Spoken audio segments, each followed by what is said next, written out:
me. I want to open this up as much as I can. My objective is to share what we know, what we care about, and what we see going forward with the legislature a little bit, and get information back from you guys also. So I appreciate the opportunity to talk to you. So I want to talk a little bit about the current state we're in.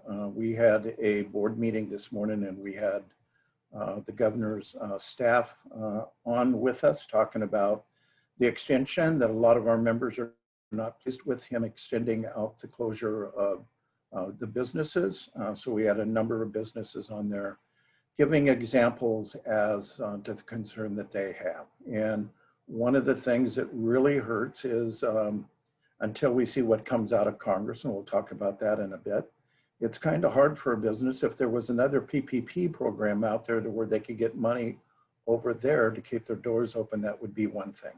But right now there is nothing.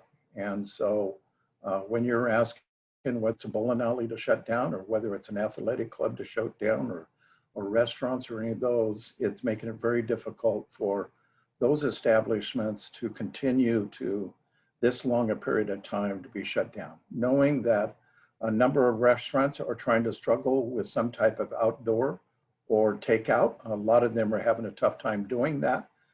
A lot of them we're starting to see, and I actually was asked if I would help form a coalition that would just say no and open up anyway. And I said I would not do that because the governor has put the order out there. We have to follow it. If you choose not to, all I can do is tell you here are the consequences. And especially if you are a restaurant, you choose to stay open, then the first thing you'll probably do is lose your liquor license. So if your liquor license are important to you, then you're going to have your liquor license shirked. After that, then you're going to start amassing a number of fines from labor and industry. So if you're struggling right now, the last thing you need is to lose some of your license and start to have fines by labor and industries, of which then if you want to try to get those relieved, you're going to wind up going to court and spending more money. So all we're doing is constantly trying to work with the governor's office and asking, is there any way that we can improve? Is there any way in the bowling alleys that we can relook at the bowling alleys? How could they space out different? And so you would let them open up. And athletic clubs, I have a hard time with that one also, because you're able to socially distance within an athletic club. And you're able to go back in when you have less numbers in there, you're able to go back in and clean up more behind them. So is it the air exchange inside that we need to be looking at? What is it in some of these facilities? Somebody asked me the other day, and I passed it on the governor's office, was in their restaurant, they have an outdoor seating right off from their building. They have a deck, and they've enclosed that deck, put heaters in there, and they're telling their customers to come in, but wear a coat and bring a lap blanket because it's cold, but we have heaters out there, but it's still going to be cold out there. But he asked, you know, Gary, on the other side of that wall is the rest of my restaurant. So what happens if I take the windows out of my restaurant and I turn the heat off? And the only place in the building that there's heat is in the kitchen. Does that now become outdoor seating? And as I went through that with the governor's office, I said, what do I tell this person? Because they can have much the same type of seating outside on a cold building on the inside. And so what do you say? Well, they are having a hard time because people getting very creative in outdoor seating. And so, you know, whether it's a small tent with a table in it with 6 or 7 people around it, people are still stopping by and seeing you and stopping at the door and talking to you. You're trying to stop that from the inside seating. So I want to be careful because we don't want to stop the outside seating either. But it's getting a little more difficult depending on where you're at in the state on outdoor seating as the weather gets worse. And this, quite frankly, is a bread and butter time for a lot of restaurants and stuff as we get into the holidays. So we keep expressing, we have a number of our members that really tried to, once again, ask the governor's office, here's our plight. And quite frankly, where they get frustrated is, I'll use an example that's been nationwide used now. Back home where I'm from is Moses Lake. I go back and forth on weekends. I still have a small business over there. I'm in a UPS store, so I hear from my daughter all the time about these regulations. But over there here last month was a wedding. The wedding had over 300 people to it. The wedding advertised, no mask required. And out of that, we've had so far at least 60 people that were exposed to coronavirus with that. And out of those 60 people, so far they have linked at least 7, possibly 9 deaths from senior homes, because people that work in the senior homes went to the wedding, got the virus, and then went back to work and spread it within the senior home. And so when people look at that and they say, okay, what are you going to do about that, Governor? He can't do anything except close down business, because business, he has an opportunity to take our license and do things to us, but he can't do them outside of that. The local law enforcement could go over there and issue a citation to everybody that attended. But do you believe a local sheriff is going to go out and issue 300 tickets, misdemeanor tickets to everybody that attended that wedding? He probably would not be elected in his next election. And so people see things like that happening, and it's something we've said from day one. Day one, we said that we believe that employees are protected when they're at work. And we've put in measures at every one of our businesses, socially distancing apart from each other, masking, wiping down everything. We put in measures to protect the employees. The problem is when they go home and when they go to leave and leave their home. That is more of a danger, we believe, than in the workplace. And so we're seeing it today, and that's what's frustrating to a lot of restaurants, to say, show me the restaurants where it has come back that somebody got the virus in the restaurant. Show me in the bowling alley.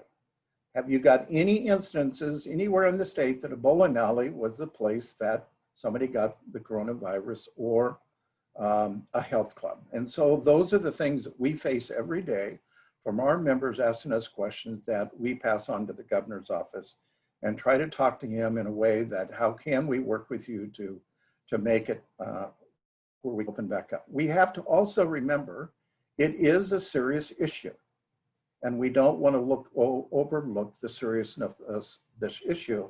But at the same time, as one of our members posed to the governor's staff today, do you know what medical conditions you are causing to people when you shut down their businesses and you try to force people to stay home? Look at the rate of suicides in our state right now and the rate of mental problems right now around. So we try to keep those abreast of the governor all the time as we move forward. So what we're trying to do is work right now. We have met with every one of our congressional delegation last week and this week. We finished off yesterday meeting with Senator Murray and Senator Cantwell, and expressing to them to please make an agreement before you leave in December to come home and pass out another CARES package. We need that desperately for businesses out here to survive. We need it for our state, we need it for our local government. So please, before you come home, will you finish a CARES Act package? And so we're constantly touching them. We sent a letter from a number of our chambers, signed on a letter to each of our congressional delegation asking to get a CARES Act package. We sent one out from a number of the associations that we pulled together to work on this. And we've done it ourselves, as well as Larry Brown with the State Labor Council and Chris Johnson from here in AWB sent a letter out from Larry and from Chris asking that they come up with a CARES Act package, showing that labor and business are united on really pushing to get a CARES Act package. So we'll see. We saw some movement today. We actually got out a 6-page draft of a package that they're working on today. If you are interested in receiving that, let me know and I'll send it to you.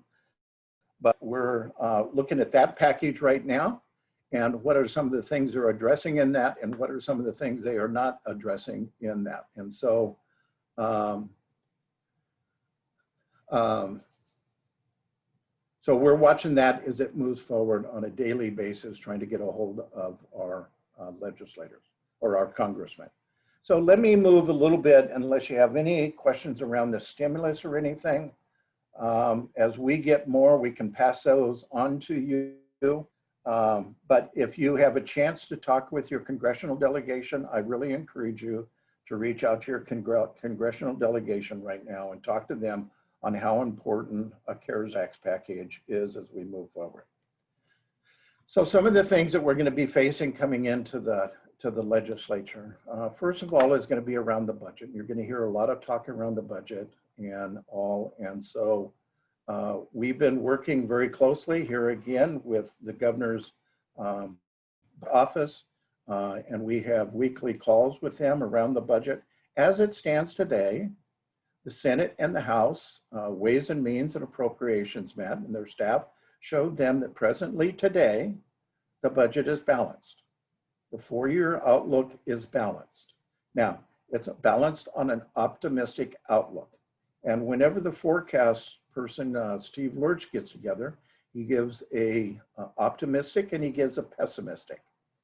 And right now, every time they meet, every month so far, our revenue coming in has exceeded what he has projected. And a lot of this, and here's another reason that we think that a CARES Act package helps the economy, is that when you put on a CARES Act package another $300 per week in everybody's pocket, then they spend that money. And we've seen that happen since every package that they've had. And I think those are the extra dollars that are coming in. And so we believe that that CARES Act money coming in will help our economy, and that's what's bringing in the extraordinary revenue coming into our state. At the same time, if you take a look at our economy across the state, the ones that are mainly being impacted is along the hospitality side. That's where the main focus of the loss right now is around hospitality. You take in Spokane or in Seattle right now, hotel motels are at 20% capacity. That has never been seen before. And so along the hospitality, restaurants and all of that, and then you put on some of the recreational facilities and stuff. But that's where our really downturn on our economy is at. Manufacturing is still going and all along those lines. And so the budget is churning. We have on the optimistic side of it, the way that the legislature has looked at it so far, on the 4 years out, we still have upwards of $2.5 to $3 billion in reserves. So our question to the legislators is, why are you talking about new revenue when our budget is balanced and we have reserves like that sitting there? Why is there a need to talk about a capital gains tax, an income tax, a high wage tax? You name the tax. Why are we looking at a fragile economy right now, especially on a lot of small businesses?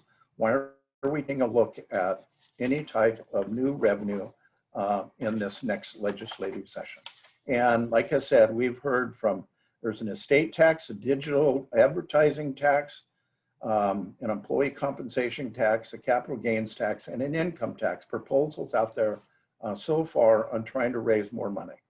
At the same time, the one piece that you will be seeing, all of you on the 18th or around the 18th will be getting your new UI rate.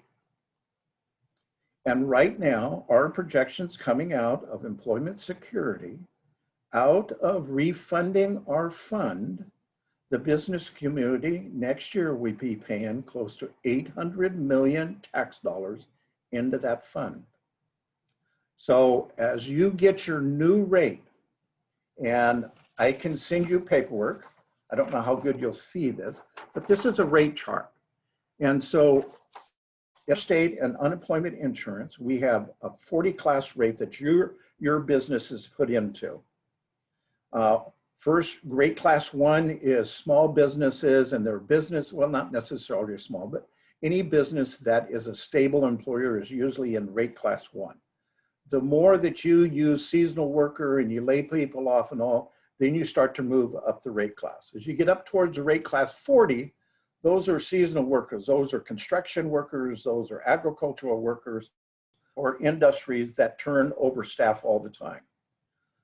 What is happening right now is that if you are a stable employer and you have been able to weather this storm and you're in rate class 1, you would be paying $53 a year per employee. This next year, if you're in rate class 1 and you haven't laid anybody off, you'll be paying $277 per employee. So your rate will go from $53 per employee to $277 per employee. Now, sit there right now and multiply that through your head and see what your new tax for next year on employment security alone will be. Now, let me put on top of that, if you've laid anybody off, and we can send you out paperwork, I can send it to the chamber. If you take that in industry sectors, so let's take in accommodations and the food service. There are 16,500 businesses in that sector. Out of that, 5,500 of them will jump 8 rate classes. So you may have been this year in rate class 1, but if you've laid anybody off, you could be one of these that jump up 8 rate classes. 3,900 or right at 4,000 are going to jump up 12 rate classes. So let me show you on my chart that if you're one of the lucky ones that you're going to jump in rates, remember going at rate class 1, you were $53. If you jump up rate classes and you jump up to rate class 12, you will be paying not $53, you will be paying $1,400 per employee. If you jump up only 8 rate classes, you will be jumping from $53 to $898. So this is the dilemma within the business community that we're working. There is, AWB is pulled together. We're part of a group working with employment security and trying to address how do we address our UI fund. We had one of the most stable UI funds anywhere in the United States. In the last downturn, we did not have to borrow money from the feds and we weathered it. But when we put this together back in 2003, redid the whole UI system, we never calculated that we would have 17% unemployment. And because we've hit that 17% unemployment, we have drained our fund. What about the stealing? I mean, you know, the whole hacking thing, because my husband had to go on unemployment. He didn't get unemployment for 6 months. They gave him 2 payments, and then they ended up giving 4 payments to a bad bank account, and then they stopped completely because they realized it was fraud. But he's never seen any money since then, and he was unemployed for 3-4 months. So any of those cases, we're dealing with a lot of those cases. One of the things, you remember all this fraud that an outside, where they say it was from Algeria or someplace, that came in and frauded the fund. Out of that, about 320 million actually came out of our fund. The rest of 400 and some million was federal dollars that were lost. We asked the governor, out of this CARES Act money, would he put that 325 million back over into the UI trust fund, because it wasn't our fault about the fraud. So could you at least put that much money back in? He has refused to do that at the present time. So you also have been down in California. I've asked the question. We have employment security with us tomorrow. And down in California, we saw down in California to where prisoners down in California were making up false claims and stuff and getting unemployment. So we've got a question into employment security. Has prisoners here in the state also been doing that same thing? And we caught that. And that's one of the questions that we've asked the state auditor as they're auditing employment security. So here's some of the things that I've shown you what the problem is. Here's some of the solutions that we've been looking at. We're sitting at the table with the governor's office. They have a meeting again tomorrow, trying to come up with how do we keep that $1,400 or that $800 or even the $300 increase from going into place. There's only really a couple ways to change that very much. One, we can take the social tax and extend it out further. So we pay it over a longer period of time until it was short time. We can take CARES Act money that the government presently has put over into the fund that would help. One of the things that we have asked of our congressional delegation is two things. One is, can we get CARES Act money or get money from the feds to go directly into every state's trust fund? Right now, California is one of the worst ones. California is still paying off their debt on UI from the last downturn in the economy. And so California right now needs, they themselves about $300 billion to bail out their UI trust fund. We have not borrowed from the trust fund. We are projected next year to borrow from it. You get 1 year of interest free, and then you start paying interest on the money you're borrowing. What we're asking for, would the feds extend, if we borrow money, would they extend the interest free out for 5 or 6 years? So we would be paying interest on that money. And or in the state's portion of CARES Act money, can some of that be dedicated to go into the UI trust fund? And so we're sitting at the table with them, with the governor's office and employment security, trying to wrestle, how do we take care of the UI trust fund so that it of itself does not bankrupt a lot of these businesses they come out. And so you can see, and I can send everybody that wants these rate charts, you go back to your business, look at what rate you're at today, and then on the 18th, you'll see your new rate. And there's going to be some surprises, I think, on the 18th that people are really going to wake up. So we're hoping that we're going to be able to work with the governor's office and come up with some solutions around the UI trust fund to where those rates will not have to go that high. Yeah, excuse me, this is Bruce. It seems like the governor's office is overstepping their authority, and they're doing stuff that the legislature has not granted them that authority to do. There's small businesses that are being prevented from being open, but yet, let's say like a small restaurant or hair salon, and yet those same little things inside of like a Walmart or a Target are allowed to be open. And big box hardware stores are allowed to be open, but small mom and pop businesses are not. It's totally ridiculous on the restrictions. So the small businesses that cannot, stay open, they are being forced to lay off employees. And if they can potentially get through this without, totally closing down and filing bankruptcy, this whole new tax structure, because they had to lay off employees, they're now going to be in a much higher employee tax bracket, which is absolutely the most stupid thing I've ever heard of. And yet everybody seems to be going along with what the governor's office is dictating, and he does not. It's the legislature that is supposed to be giving the authority, so who has approved or issued this new tax rate? If it's the governor's office, I would say that he has no authority to do that. It's the legislature that has to be doing that. So on the new tax rate, Bruce, a couple of things that you said in there.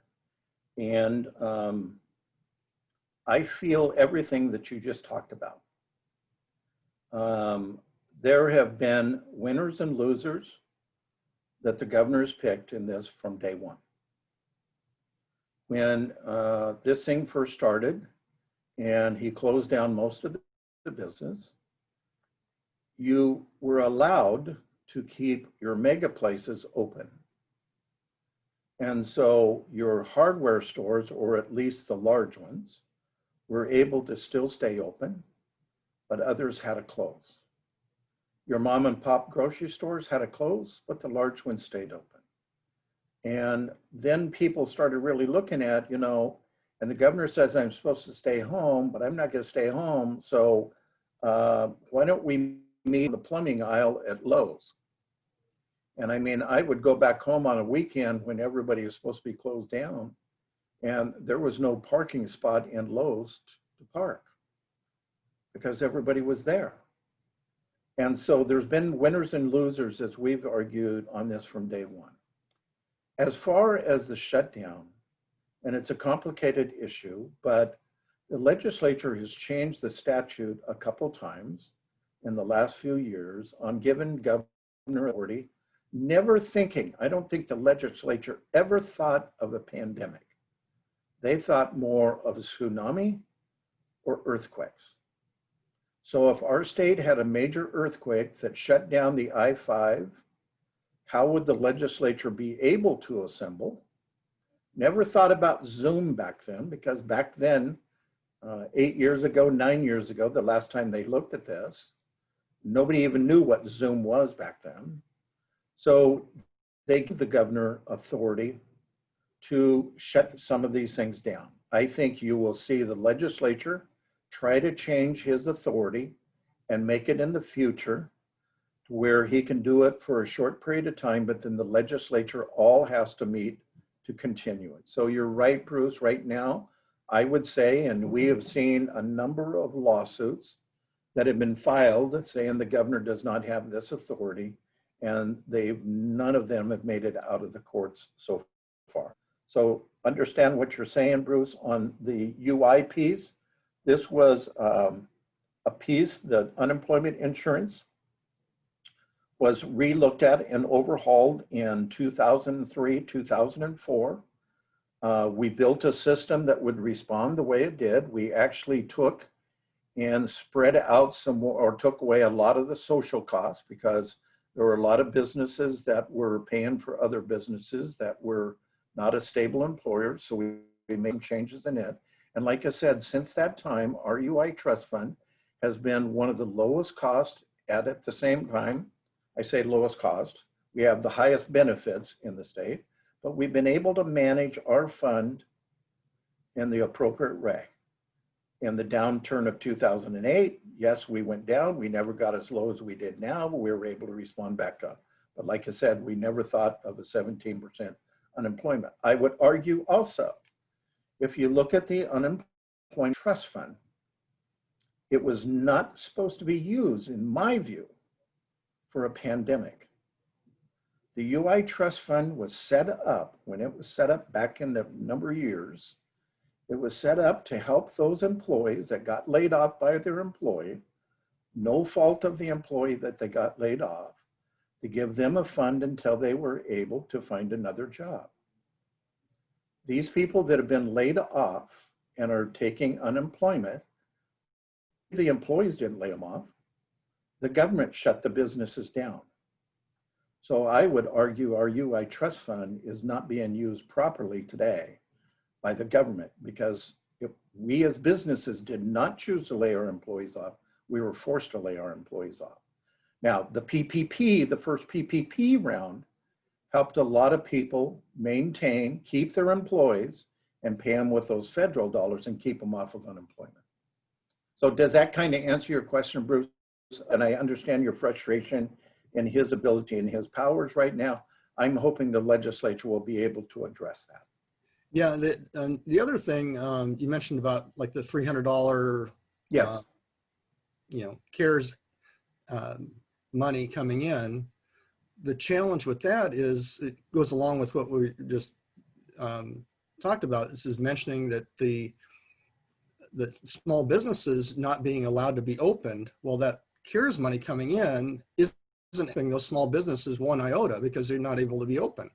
So that's the other thing that doesn't seem to be considered. Yeah, people get the CARES money, and they can only go to the big box stores or that, so it's not helping the small business.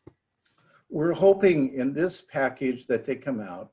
And if you remember in the first PPP package, when they came out with it, big companies gobbled most of the money up. Very few of us small businesses got it. the second round that went into place, the rules changed time and time again. So you had rules one way from IRS, you had rules from Small Business Administration another way, and you had rules from the Treasury Department. And so when you first borrowed, and I will tell you, our UPS store, we borrowed during the PPP, but because the rules were not really clear, we borrowed money to keep our employees employed. So we used that money to bring back the employees that we laid off. We used that money back to bring them back, keep them employed, even though we may have not needed them. They all wanted to work, so they all came back and we paid them to do that. At that time, I was nervous in taking money to pay for my lease on my property or lease on my equipment, my printing machines, because I didn't want to wind up with a loan that I had to pay back at the end of this, not knowing what my business would be but like at the end. And so I didn't borrow any money. Now they're going to forgive some of that money.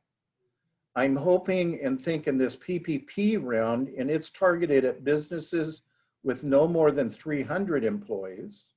And in this go around, you have to show that you've had a 30% drop in your business before you're able to get the money.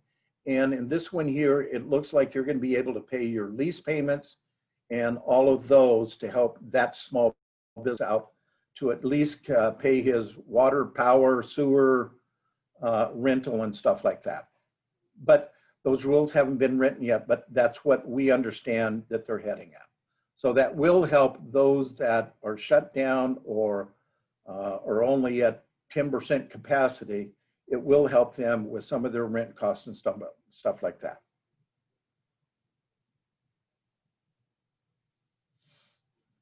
And the only other thing I'd say on the $300 that people on unemployment will get, we have pushed that it not be, you know, there was proposals of giving $600 a week again. We pushed that $600 a week was too much because people were making more money on unemployment than they were making when they were working. And so at the first of this, when you were trying to hire somebody, people didn't want to come back to work because they could make more money out on unemployment. So we pushed that it not be up at that $600 a week amount. That was too high.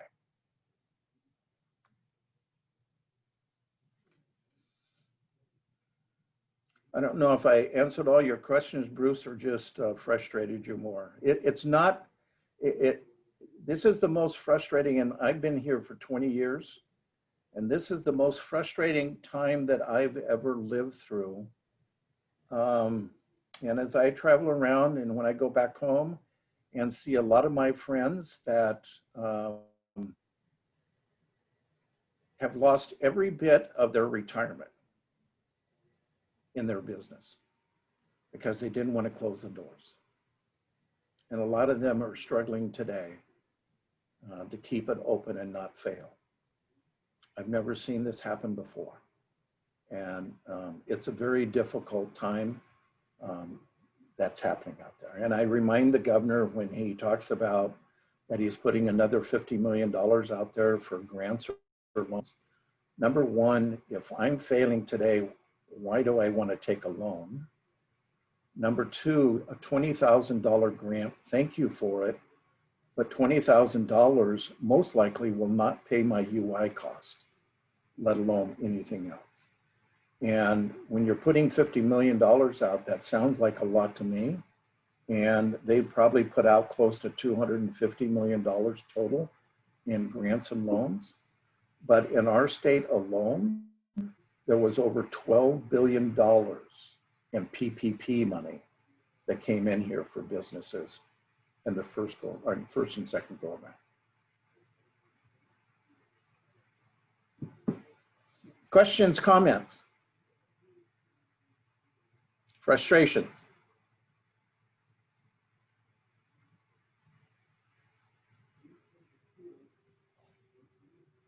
So that's, you know,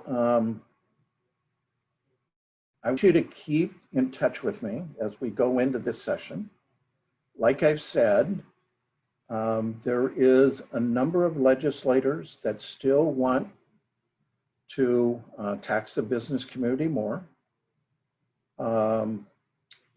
There's a lot of them that will say we want to do this high wage tax, and it will be an employee tax that the employer pay for any employee making over $150,000.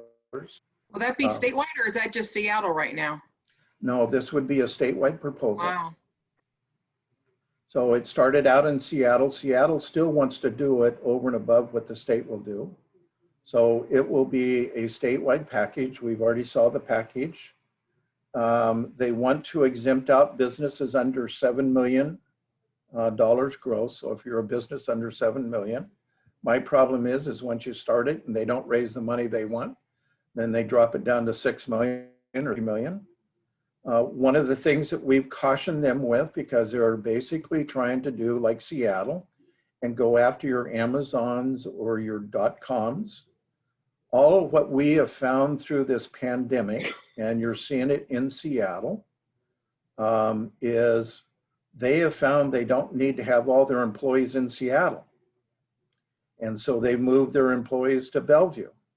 But I will tell you back home in Moses Lake, the property values and home values are skyrocketing because people are buying a home over there and working from there instead of being in Seattle or Bellevue. And so as this tax goes forward, then do we lose some of those businesses? Because, well, I have a nephew that works in Oregon, but his company he works for is in New York, but he lives in Oregon. So because of technology today, you don't need to live where your company is at. And so when the state of Washington puts a tax in like this, our bigger companies will be able to ship their employees out of state and not pay the tax. What does it do to the small, mid-sized businesses that we're domiciled here and we can't do that? We wind up paying that tax. It's the same way as 2 years ago, they put the surcharge on the service sector. So if you're in the service sector, your B&O tax, if your business is $1 million gross, you pay a surcharge on that goes for education, for higher education. What companies use higher education the most? They were capped. So the bigger companies don't pay more than $9 million. And so when you start looking at who is paying that money out of their estimated to raise $300 million a biennium, who pays that money? They're capped at 9. So a lot of these taxes, like they're going after the big guy, but it winds up on us down on the main street. So what we're trying to push right now is do no harm. We've got to get out of this pandemic. We've got to get our businesses back opened up and producing the revenue that they need. Well, the other thing too is that, I mean, this pandemic isn't going to end anytime soon as far as the government is concerned, because once the vaccine even is available, it's going to be months before everybody gets it. So this lockdown scenario is going to continue. So what needs to happen is to allow the small businesses to remain open and do whatever the safety protocol would be, reasonable, protocol, Yep. and allow them to stay open. I mean, the governor's office has got to be pressured to be realistic about this. Totally agree. Once the vaccine gets here and starts using it, then we're continuing to ask the governor, how soon are these businesses going to be able to open back up? I think estimates right now is we're not going to see enough vaccine until July, August, before it's going to be readily available, and our businesses can't stay shut down now. So at what point when we start having the vaccine, are they willing to open those businesses back up? And I think the estimate right now is for the restaurant side is about 30 to 40% of the restaurants will not survive and make it. Actually, it's higher. It's more like 50%. Yeah, and it's as well as the tourist industry and stuff. Those are going to be really impacted as well. Yeah, and the unfortunate thing is that we're going to be chasing each other for tax dollars, because if you take around Seattle, a lot of their taxes were based off of tourism. Now you don't have tourism there. Now your budget is built up high. You're not going to cut your budget, so then you have to raise more money to fill in for the revenues you're not bringing in. So you're chasing your tail and chasing businesses out that much more.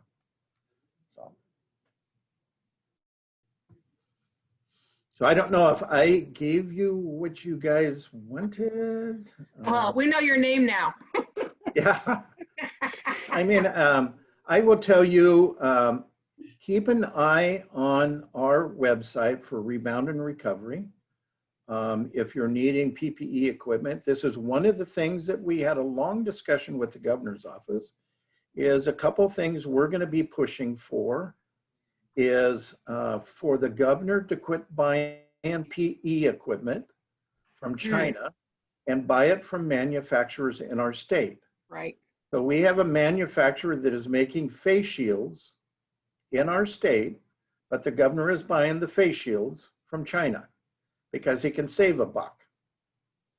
So we're trying to push the legislature to give some tax breaks, B&O breaks, to manufacturers that manufacture PPE here. And then can we force PPE to be used by the state to be bought from manufacturers in our state and not from overseas? Yeah, good. Go for it. Yeah. And I mean, the governor went out at the first of this and begged companies to drop what you're manufacturing and make PPE equipment. And they did it, and he kept buying from overseas.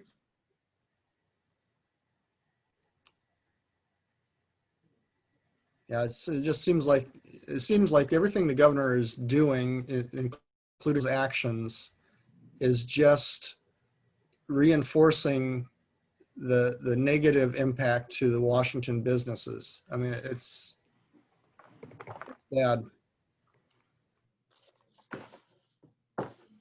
So I don't see a whole lot of happy faces. Matter of fact, Bruce won't even show his face. I'm afraid to see what Bruce looked like.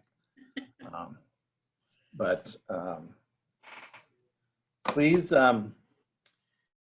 keep in contact with us. We're in this together. We're trying to be your voice as best way as we can with the governor's office, back in Congress with our congressional delegation, and trying to get some relief coming from them.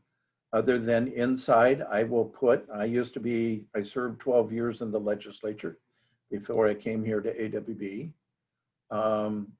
And I have to also at times put my hat on, with the black helicopter hat, but I don't know how much more money the federal government can keep printing before it's not only my grandkids, but it's their grandkids or maybe their great grandkids that are going to be paying for all of this.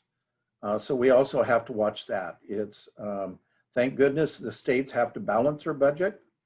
But even that, we have to also keep an eye that how long can the federal government keep printing out trillions of dollars worth of money that it's not going to affect somebody at some time. We have to pay that debt off.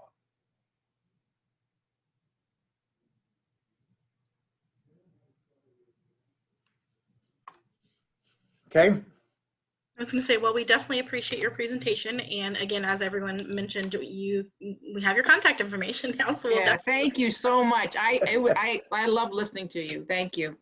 Well, I hope I gave you what you wanted. You may have not wanted. Oh, no, but at least we got the information. But I will tell you, really watch when you get your UI bill. Yeah. We will, although when you get it, have a drink ready before you open it up. But we are trying to get that decreased. Okay. So we're hoping the bill you get, they're going to have to resend it and give something different out. So we are working very hard to try to come up with ways to decrease that. And then the second thing is we're really pushing the legislators remember before you want me to pay a capital gains tax, or you want me to pay an income tax, or you want me to pay a high wage tax, remember my B&O just went up 500%. And in unemployment, the only ones that pay in the unemployment is the business community. It's not like labor and industries. So we have an $800 million bill that we're paying presently. Are you going to tag another $1 billion onto that, or $2 billion, and continue to sink the businesses that are out there? So that's my final. I won't say anymore. I won't gripe anymore. So. Well, again, we do appreciate you presenting for us today. And as I mentioned earlier, this recording will be submitted to our YouTube channel. So if you guys want to take a look at that, you can look at it through the YouTube channel or our weekly newsletter. And if you are on YouTube, go ahead and subscribe, or subscribe to our social media. And again, thank you, Gary, for presenting. And I will let you guys have the next 10 minutes of a break time. You guys enjoy the day. Goodbye. Bye. Thank you. You're welcome. Bye.